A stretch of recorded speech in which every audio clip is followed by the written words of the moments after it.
waiting for the live stream. There we go.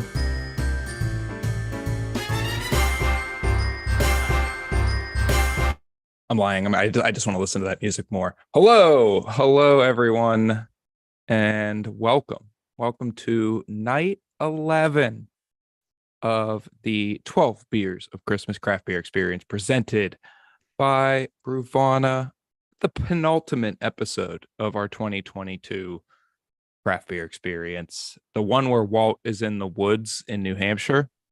Penultimate episodes.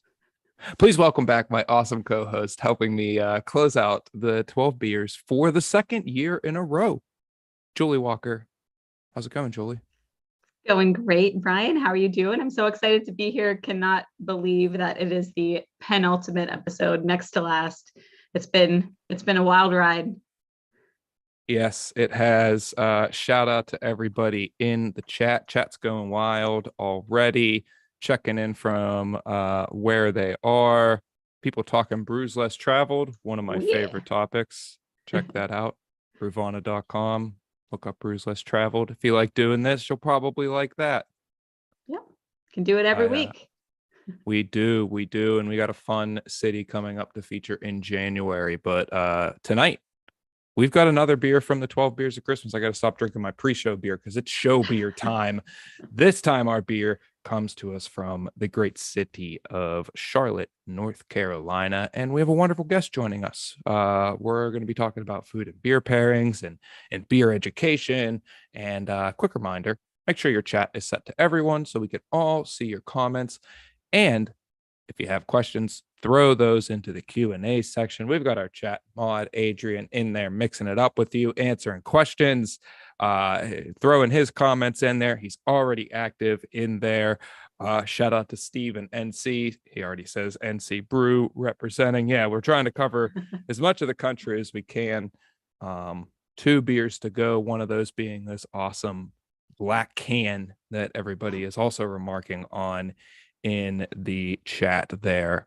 Yeah, absolutely. And I am digging all of the North Carolina love. I myself am in Raleigh. I've been to Charlotte. I've been to Resident Culture. It is such a cool brewery. And when I was thinking about them, I was thinking the word bizarre comes to mind because their artwork is just crazy. But then I looked on their website, they like the word absurd. So they embrace the absurd. And you can definitely tell that by looking at this can art, which is just, it's beyond, I love it. It's just so fun.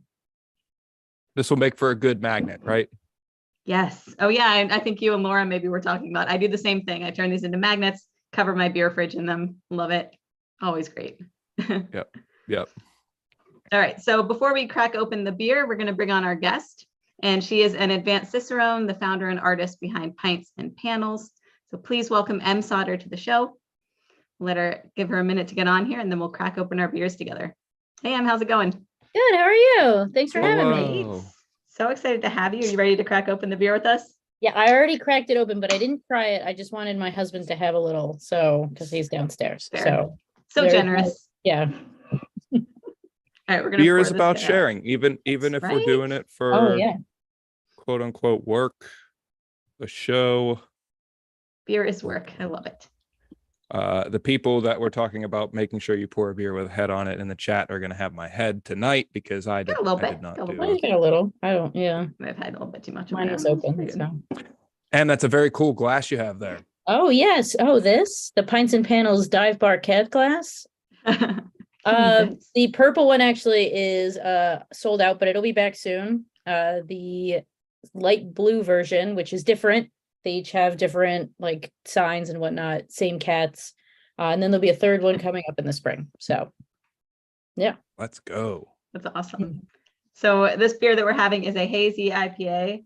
And I thought, what better way to explore the style than by looking at this book? Oh, which we'll talk about later. Hooray for craft beer. So Juicy or Hazy India Pale Ale.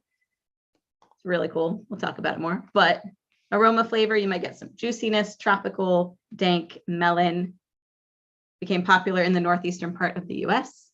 Hazy and less bitter than an American IPA. I saw somebody in the chat saying another IPA that shows that I don't hate all IPAs. That's something that hazy IPAs are really good for. Agree. And as a New So- Englander, it makes me very happy that a beer style is from my area. So Right? So cool.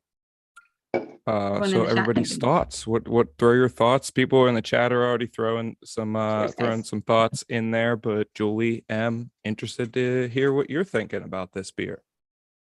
this is delicious. I mean, it's Citra Mosaic, which is the power couple of craft beer hops. So you really can't go wrong. And then Strata, which is awesome. I mean, you really, when Citra and Mosaic are involved, it's always a slam dunk in my opinion. So I'm always very happy. When I saw, and then 6.5% is my favorite IPA ABV for some reason. So I was very excited about this beer. It's like they made it for you. I know. Thank you. Yeah, definitely classic. Very, very traditional hazy IPA flavors there. Have that juiciness, a little bit of that like sweetness, that really kind of soft, velvety kind of mouthfeel to it. Really cool. It's Yeah, really- Nick and Nora in the chat are asking, is the finish Strata? I mean, it's definitely having an impact throughout, but that like dank resininess that you get in the finish, that's Strata shining through. And I think I'm just going to go ahead and say official hop of 12 Beers of Christmas this year. I think we've talked about it on like half the episodes. It's been in at least 3 of the beers that we've featured in the box now. The Christmas IPA from City Barrel, the so double good. IPA, the Vermilion Air from Parish, and now this Lightning Drops from Resident Culture. Keep an eye out on Strata. That's the hop of 2023. I We're believe calling it. it now. We're here for it. We're here for it. So, thank you for joining us. Pints and Panels offers an immense archive of educational beer comics, fun beer and life pairings, and just a lot of cute but educational beer graphics. Could you explain why you founded Pints and Panels and kind of the origin story behind the whole thing? Yeah, sure. So Pints and Panels started when I was in art school in 2010. I went to the Center for Cartoon Studies, which is a real place. That is a cartooning program in Vermont. There's about 40 of us that go. You can get a certificate program if you don't have a college degree, or you can get a master in fine arts. So I have a master's in fine arts in cartooning. And being in Vermont, I mean, this was 2010, so I mean, it's a great beer place in general, but Hill Farmstead was just getting off the ground. Von Trapp was still brewing in their deli before they got their like 100-barrel giant system. So it was really cool to be there, just as, I mean, Vermont was already like with Long Trail, and there's Harpoon and, all the Burlington scene. So there was still a lot of really great beer there, but I just wanted an excuse to really drink beer. And I was like, you know what, if I do comics about beer as like a drawing exercise, then that'll be a great way to start. So Pints and Panels started in May of 2010, mostly as a review website. So I review like beer in cartoon form. And then in 2019, I switched to education, getting my advanced Cicerone certification in 2017. And that was really when Pints and Panels took off. And it's been really fun to see people really enjoy it, learn from it. And then everything's free. So if you want to learn about anything on the Pints and Panels website, there are hundreds of comics that are available for anyone to use whenever they want it. Print them, it's there for you. So that's what Pints and Panels is all about, helping people and giving people accurate information about beer as well. Because if you Google something nowadays, I find a lot of the beer websites aren't that accurate. And so if I can give people accessibility and accuracy, and people want to read it and it's easy and visual, then I've done my job. So very happy with the response that Pints and Panels has gotten.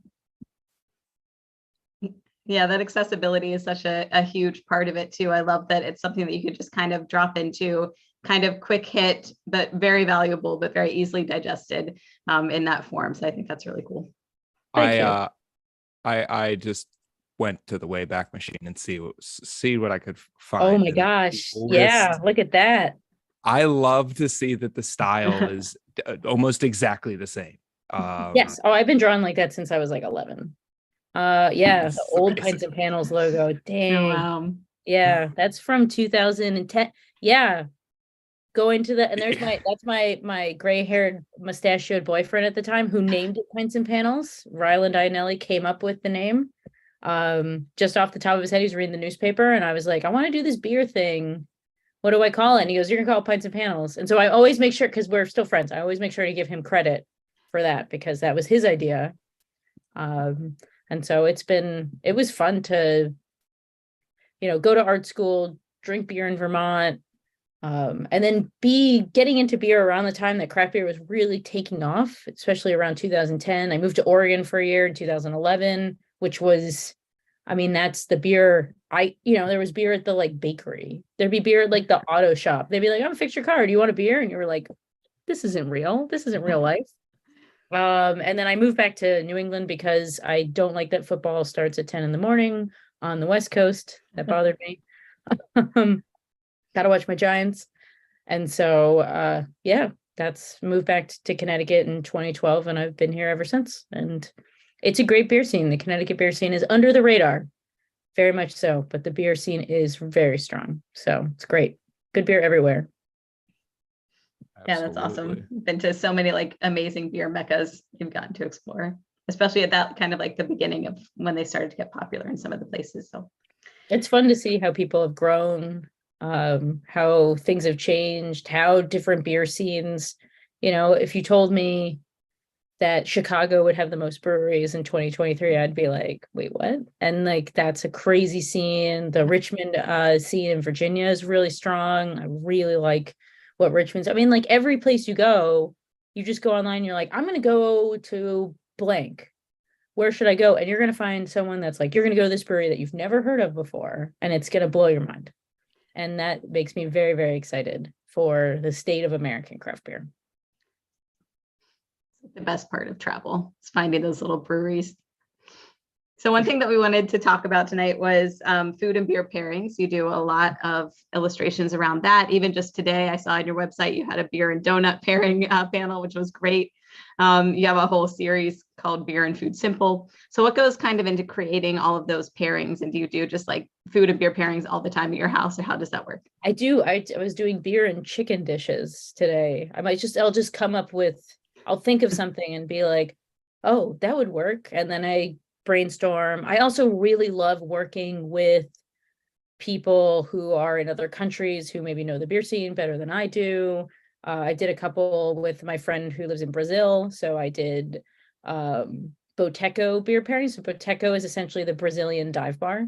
And it's just basically like fried things. And it's really good. And then they give you 600 milliliter bottles of like light lager in a plastic container. And you just drink it in these tiny little glasses. And then it's like boiling hot. It was wonderful. It's so cool.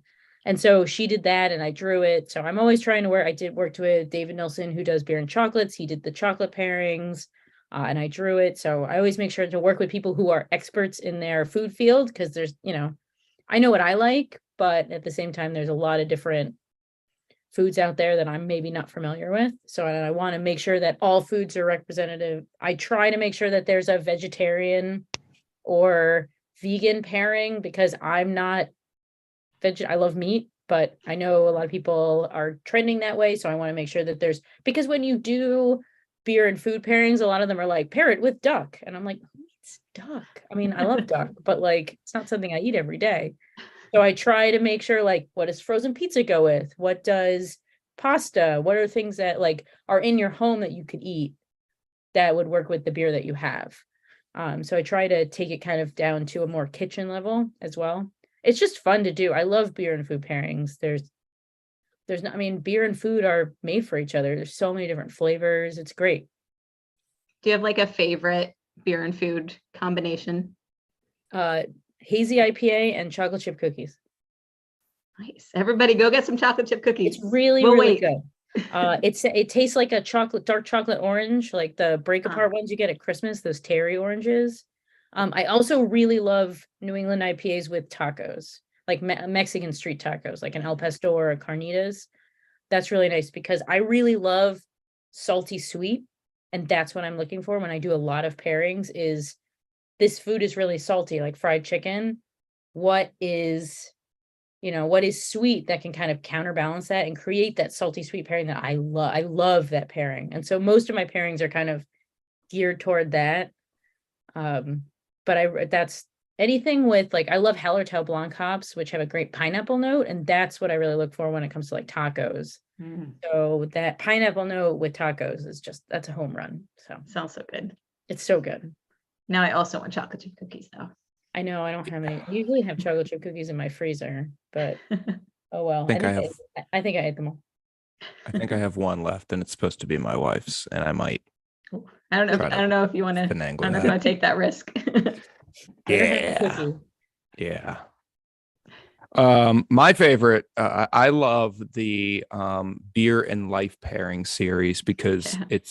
it's something that I don't know, it seems silly, it may seem silly to a lot of people, but relating a beer to an experience. Oh, this is a beer I want to have when I'm on vacation. This is a beer I want to have at a cafe in Belgium. This is a beer I want to have in a freshly made bed as I'm Yeah. reading these examples from the Well, there's booze nothing better than a pairing. freshly made bed. We have in our home, it's called Fresh Bed Friday, and it's a very important occasion. Fresh Bed Friday is very important because then you have it on Saturday that you wake up and it's all fresh. It's great. There's nothing better You're- than fresh bed. Your house is like a tap room. You have GABF and CBC swag behind you. Oh, You yeah, do food and beer pairings regularly. You have There's- weekly events that are named like Fresh Bed Friday. Like Fresh Bed Friday. Yeah, there's some really cool. Yeah, I judged GABF. This is my favorite coaster. My sister lived in Ukraine, and I went to a brew pub. This is in Lviv. This is from the Lambrate, is a really great brew pub in Milan. Jeff Allworth, who's a beer writer, told me I went there. I went there on my honeymoon. There's a Allworth, picture good. of us at our wedding. That's my husband and I when we got married 5 years ago. I'm a diehard Red Sox fan, so there's a lot of Red Sox stuff. Yes, I am a Red Sox fan and a New York Giants fan. It's a Connecticut thing. Don't worry about it. Yeah, that's there's like our friend. Yeah.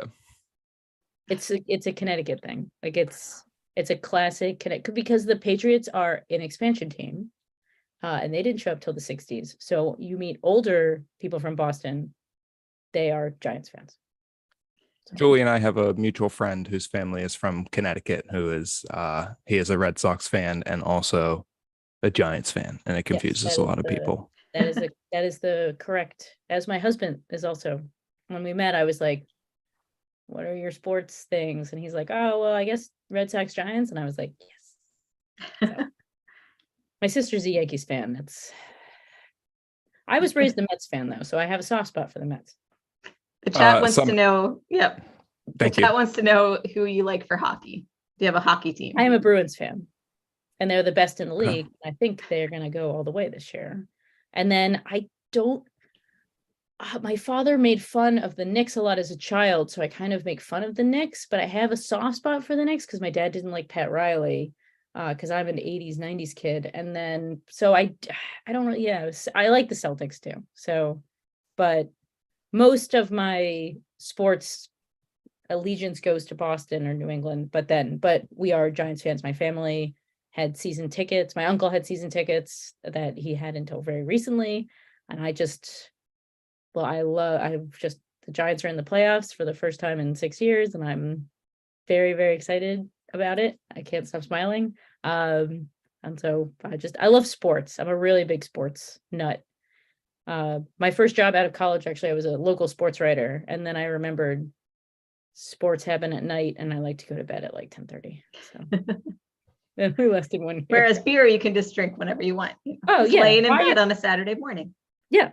I mean, I usually stop drinking around like 9 or 10 or so. This is actually pretty late for me, beer wise, because I like to go to bed early because I'm an old lady. But yeah.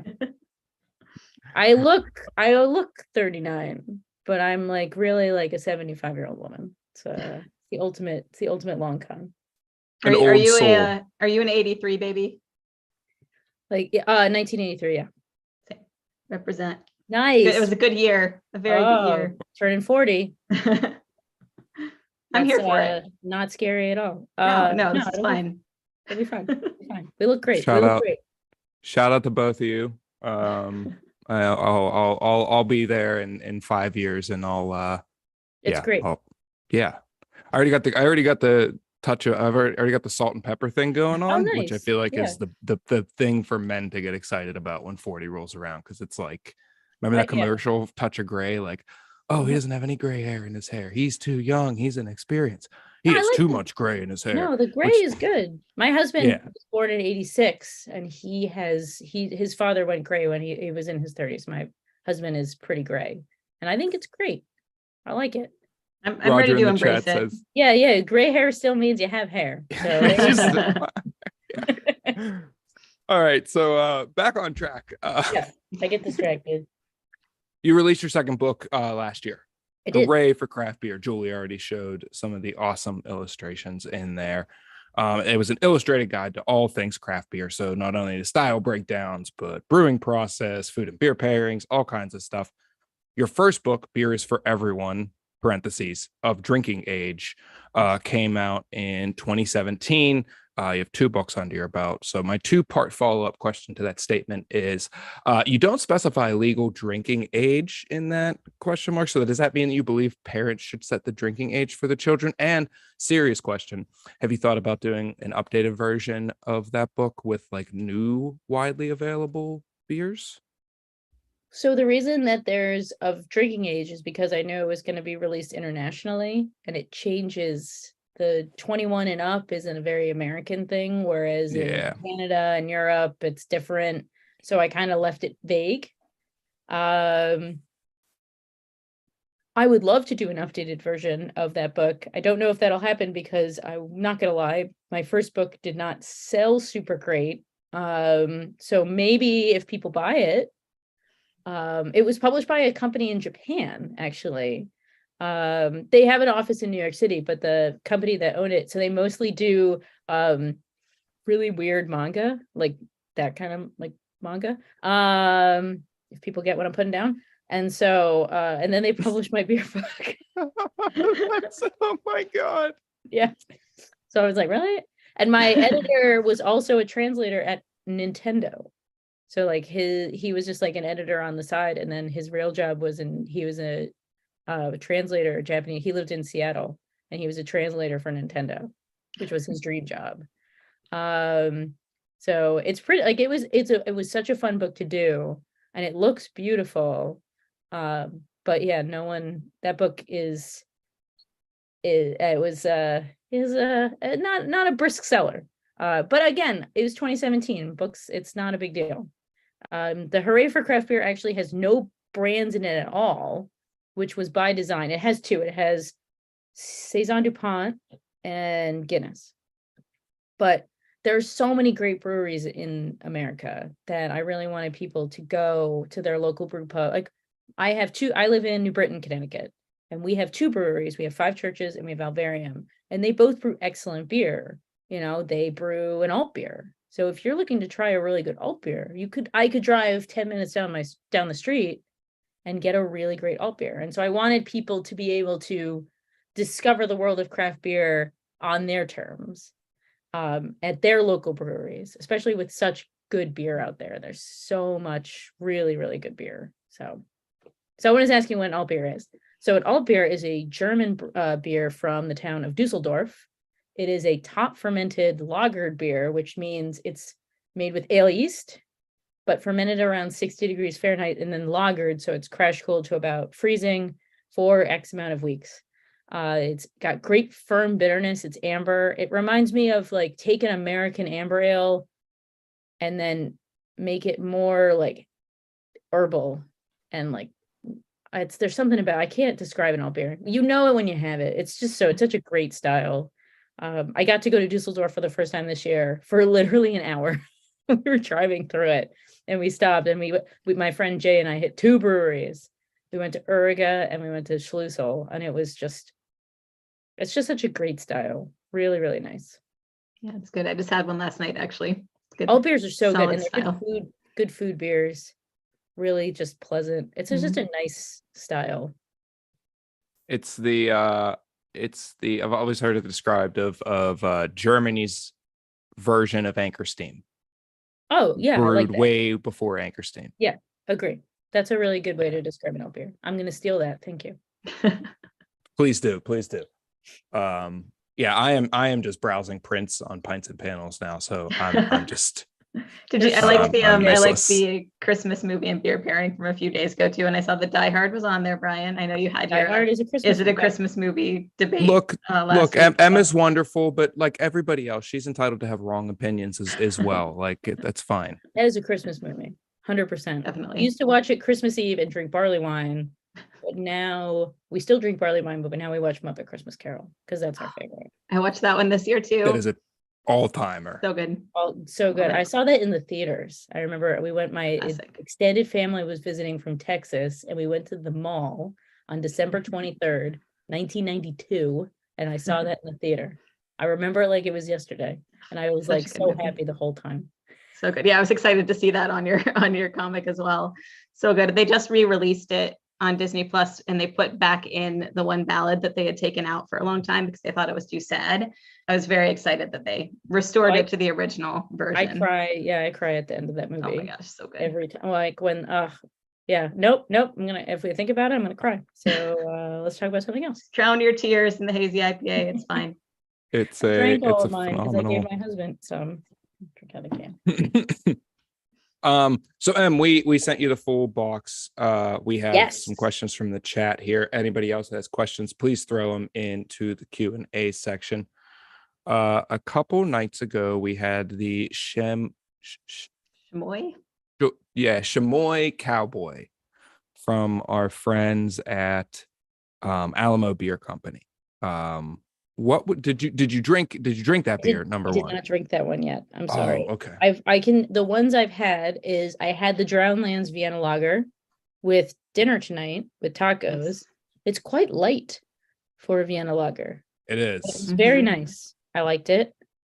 I had the Parish Double IPA yesterday. Also very nice.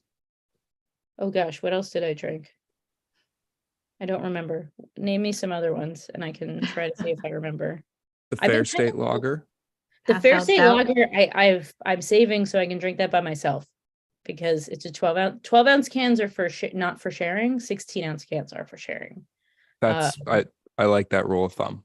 So that's so we have a beer fridge in my house in my basement, and my husband has a shelf and I have a shelf, and he's not allowed to drink from my shelf.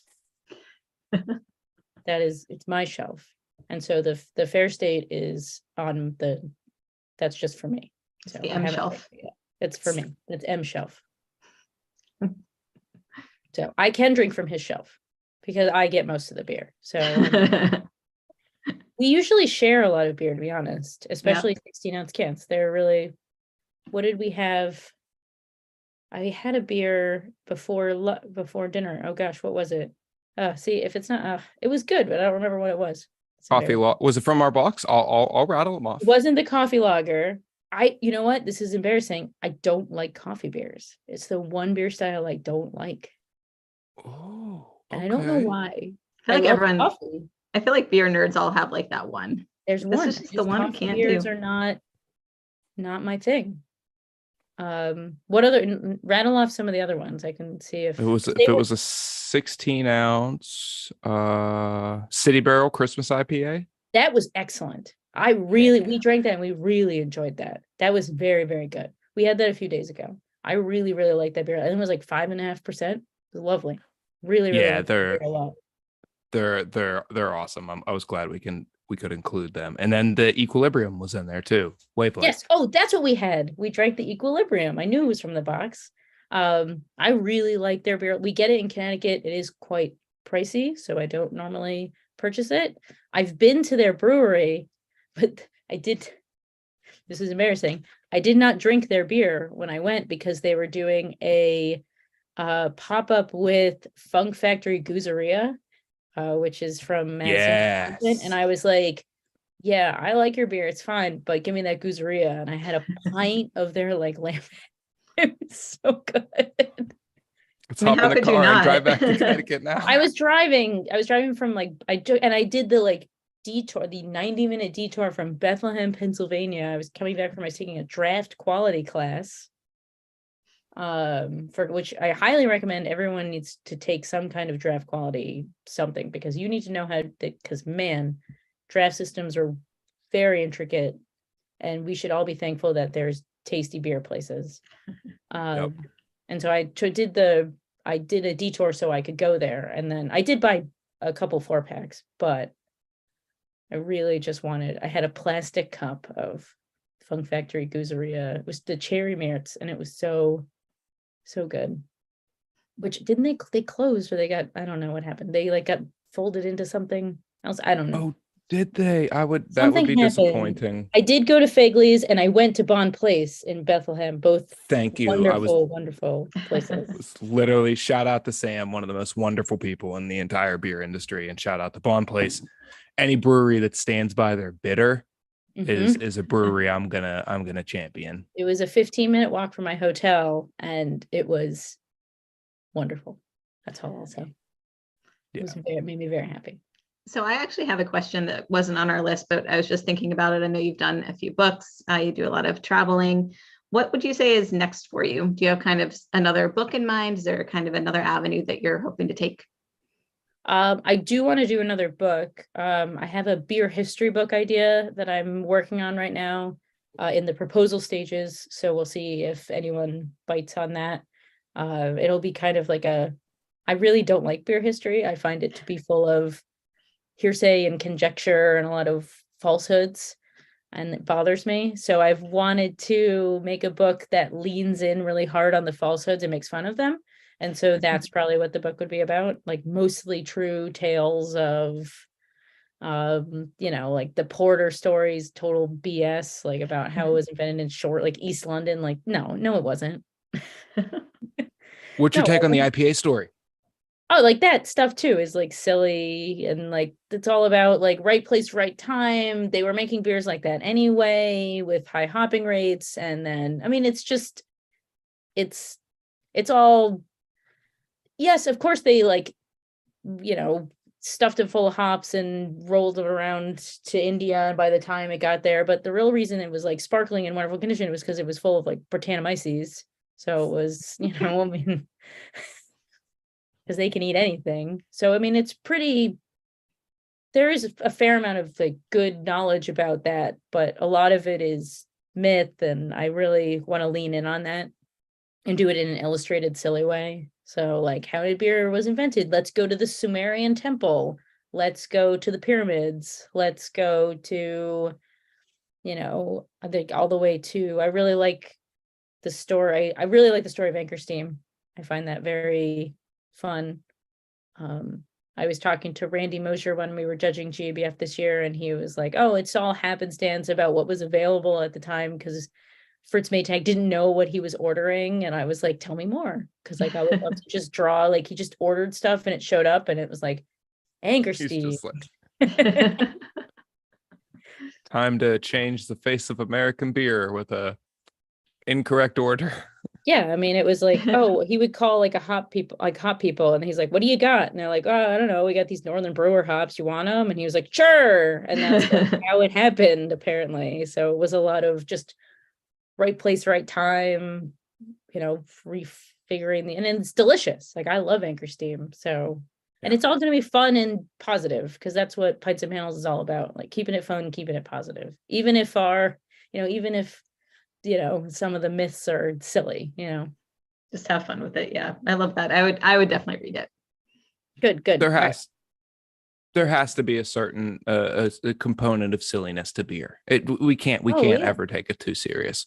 No, beer is never beer. I mean, beer can be serious, obviously, and there's things that we need to like focus on and whatnot, but beer is never. I remember I had a friend who worked for a large brewery, and he was like, I'm sorry, we had a beer emergency. And I looked at him and I was like, beer is never an emergency. So talking about piggyback off of the big breweries, I did want to ask a question, a bit of a fanboy question. You got to work with one of my all-time favorite breweries, I think one of the best breweries in America, Allagash, and you produced a comic called How Allagash White is Made. First of all, did they tell you the secret ingredient? No, they wouldn't. Okay. I was the first person that got a tour post-COVID. So they walked me around. So I was the first person who got to walk around after, like, I mean, we're still in COVID, but like this was May of 2022 was when they walked me around. And no, they would not tell me the secret ingredient. No, I don't know Yeah. what it is. So That is a magical place and an absolute gorgeous brewing facility. and Um, such nice people, and they treat their employees so well. They're just it's going to visit them. I try to get up there. I love Portland, Maine. If I could live anywhere else besides Connecticut, it would be Maine. I love Maine so much. It's a wonderful place. And I try to get up there a couple times a year because it's like 3 hours from my house. And it just like going to visit and see Allagash and talk to everyone who works there. It just makes me like after they gave me the tour, Lindsay, who's their employee tour, like their big tour guide there, who's wonderful. We just sat outside. We each had a pint of Allagash White, and we just like talked and hung out. And it was really nice to because the tasting room was closed. This was like Tuesday or Wednesday. It was, slow. And it was just so nice to spend time there. And I mean, every time I go there, I just want Allagash White. Like that's all. I mean, I think their beers are wonderful. The Cool Ship beers are really great. But Allagash White is, you really can't get any better than Allagash White. I mean, you can't. No, I don't think you can. no, you It's can't. like We could say that. like there's a pinnacle of like their Allagash Whites, your Sierra Nevada celebrations, like your Two Hearteds. There are Yep. these beers that kind of your Cantillons. You can't. Nothing can go higher than those beers, and they're just a testament to good beer brewing. It's a wonderful, and Portland, Maine, yeah, is a wonderful, wonderful place. I would move, like that's if we ever retire, I get to retire, that's our retirement. Portland, Maine's on our to-do list of places we would move in a heartbeat. Like I love Maine. It smells good. I love that ocean smell. My husband calls it sea stink. I love that. Sea stink. The stinkier, the better. Oh yeah, I love a good sea stink. I grew up very close to the Long Island Sound, so I have a big affinity for the sea stink. Yeah, someone mentioned one of those the brewery that I interviewed at a brewery in Portland and wanted to go there so bad. We were so ready to move to Portland and didn't get offered the job, but it's still a pipe dream in the back of our head. Like one day. We almost there. moved to Portland, my husband and I, in 2015, 2016. We thought about it, but he had just gotten a new job. And so I was like, no. And our family, my families are here. Like he's from Connecticut. We have family here, and I didn't want to, and it's you want to go to Maine, it's 3 hours away. Well, Gary in the chat, no beaches in Maine, only rocks on the shore. Very much not true. Old Orchard the Beach, water is wonderful. very cold though. You don't go swimming. Yeah. Unless you have a wetsuit. I went to summer camp in Maine, and we would go to Reed State Park. I went to music camp, and they would take us to the beach. And they would always joke there. The head boys counselor would get on, and he would do his classic like shrinkage joke, and everyone would laugh. And that's all I remember about Maine beaches is that you can put your feet in, but that's all you really want to do. You don't go swimming. It's cold. Julie, do you have a question that's popping up from the chat that you want to ask before we we have some Q&As. How about what would you say are your favorite Connecticut or New England breweries kind of near where you are? Oh yeah, sure. So I'm like 20 minutes from Counterweight Brewing in Cheshire, Connecticut, and they are one of my favorite breweries, hands down. Their Workhorse Pilsner was poured on my wedding. Really, really a beautiful new facility. I really they're really nice people who work there. Matt, who runs it's a great guy. We go to New Park a lot in West Hartford, New Park Brewing, right near off the highway. Great pizza. They have Patty's Pizza. I really love their pale ale as well. Really good beers, good people.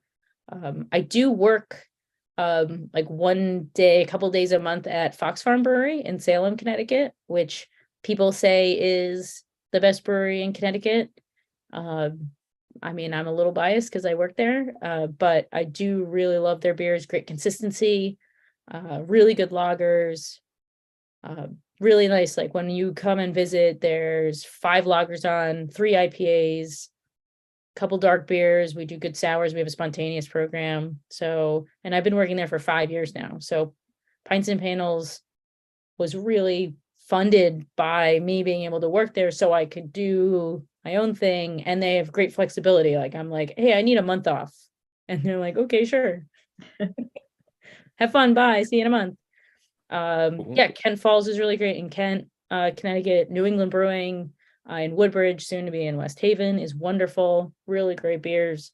I mean, we have over 100 breweries in the state. We're a little behind, I always think, when it comes to breweries, but the beer is so good, and there's great beer everywhere. So those are some of my favorite places. I live 50 minutes from Treehouse, and the people at Treehouse are big fans of Pints and Panels. They let me do a pop-up there usually once they're like, hey, you want a table? Put a table up. Show up whenever you want. And so I've done that a couple times, which is really great. And I love their lager program. Their alt beer, you want to try a really good alt beer. The Treehouse alt beer is wonderful, wonderful. That's normally what I order when I go, and I always buy a 4-pack. Hot take: best beers that Treehouse makes are Bear and Old Man. I mean, their IPAs are great, Bear, but yeah, their Brown other Ale. styles are so good. The At Ease alt beer, the Czech Dark Lager, Nomad. I really like their pale ales. I mean, I think that they are brewing some really, really great beers outside of the Julius other Double shot. Alter Ego Green. I mean, it's great. And they're Yeah. really nice people. So I've only been to the Charlton. I've never been to the Deerfield or the Sandwich location on Cape Cod, or the new Tewksbury location, but it's really great to see them grow. And then just like going to Vermont, the Vermont beer scene's really great. I mean, it's just, there's great beer everywhere. It's fun. Like, it makes me very, very happy. So many things to piggyback off here.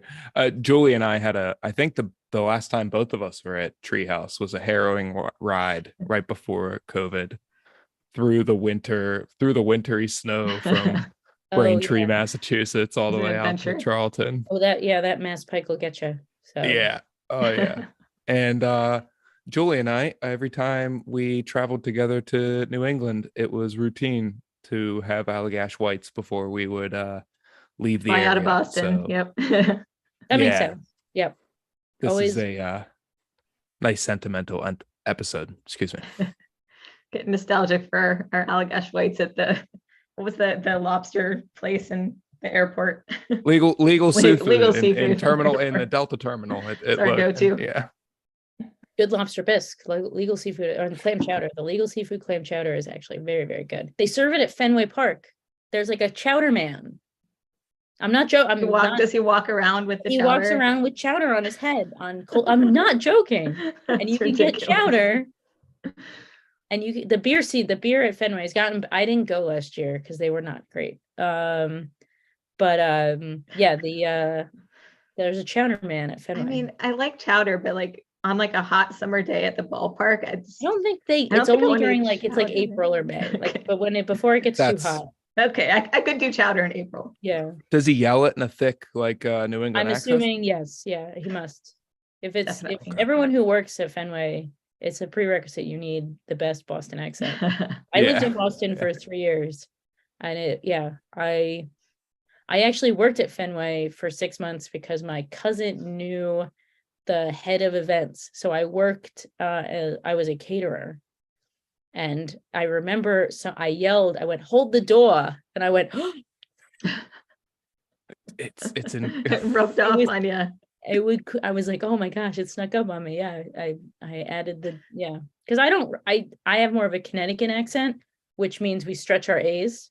So like jam or mad, where you add the extra A, or T's or D's. So like I live in New Britain. It's not New Britain, it's New Britain.